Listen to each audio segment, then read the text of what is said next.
হ্যাঁ নীলা, তুমি কোথায়? আমি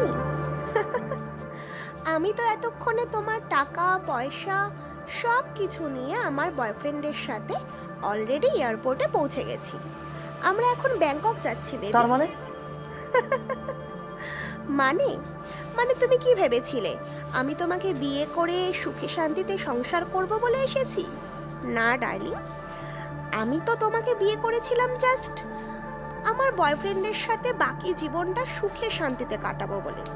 আর তার জন্য আমার প্রয়োজন ছিল তোমার সমস্ত প্রপার্টি আর টাকা পয়সা, আর সেটা আমি পেয়ে গেছি। এখন আর আমার তোমাকে কোনো প্রয়োজন নেই, তুমি থাকো তোমার। আমার কথা, আরে তুমি তাহলে যা করেছো আমার সাথে নাটক। নীলা, নীলা